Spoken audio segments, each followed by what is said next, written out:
Hi guys, English shorten dictation, parliamentary debate passage, 100 words per minute. Start. Mr. Chairman, sir, this Constitution Amendment Bill seeks to make special provisions in the Constitution for a new setup for the administration of the Union Territory of Delhi, including provisions for the establishment of a legislative assembly and a council of ministers responsible to such assembly. Sir, as the House is aware, Delhi is a union territory administered under Article 239 of the Constitution under the existing law, namely the Delhi Administration Act 1966.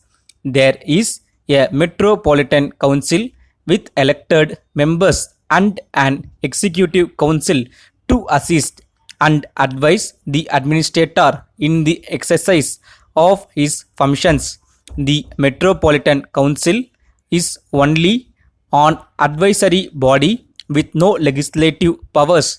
There has been a persistent demand for a representative from of government in Delhi and also for removing problems faced by the common man such as multi-speciality of authorities with overlapping functions with a view to finding a permanent solution to the problems. The government appointed on committee on 24th December 1987 under the chairmanship of my honorable friend with wide terms of reference to enable it to suggest remedies for the long-standing problems faced by the people of Delhi. The committee submitted its report on 14th December 1989. Committee had gone into the matter in very great detail and considered the various issues in all their aspects after examining the memoranda received by it from various persons and holding detailed discussions with individuals, representatives of institutions and political parties, eminent citizens, experts, and knowledgeable persons with long experience in administration and public affairs. It also examined the detail of the arrangement made in the national capitals of other countries with a federal setup and took note to the views expressed in the debates in the Constituent Assembly and both houses of parliament on various occasions in regard to the arrangements for the capital. It also studied the recommendations made by the earlier committees and commissions. The committee was aware of the complexities involved in designing a proper structure of government for a national capital, particularly for a country with a federal setup. Now, sir, there were two conflicting requirements have now to be reconciled in this regard. First, the requirement of satisfying the democratic aspirations of the citizens of the capital to govern themselves in consonance with the spirit of the constitution is very important. Secondly, has been recognized world over as well as in our country all along, the national government should have sufficient control of the capital city and its administration for discharging its national and international responsibilities and commitments. Further, the effective administration of the national capital is of vital importance to the national government for ensuring the requisite degree of security and administrative efficiency. In addition, there is also the need to preserve the cosmopolitan character of the capital.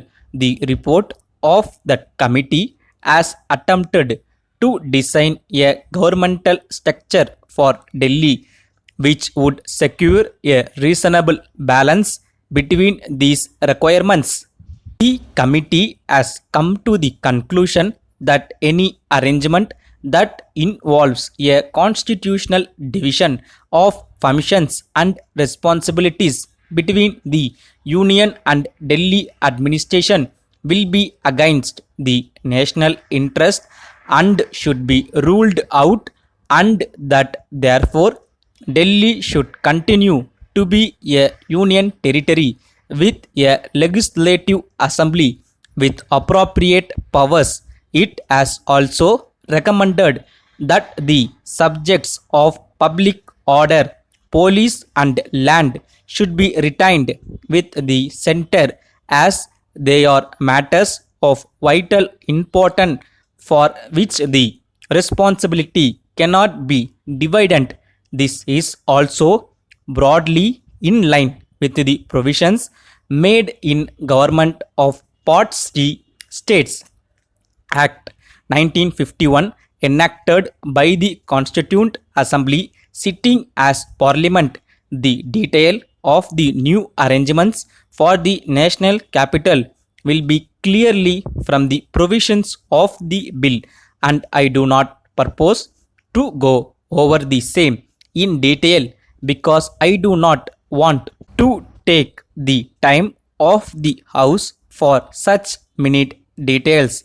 After carefully examining the report of the committee and considering all aspects, it has been decided to enact legislation generally on the lines of the recommendations of this committee, and the bill seeks to make appropriate provisions in this regard.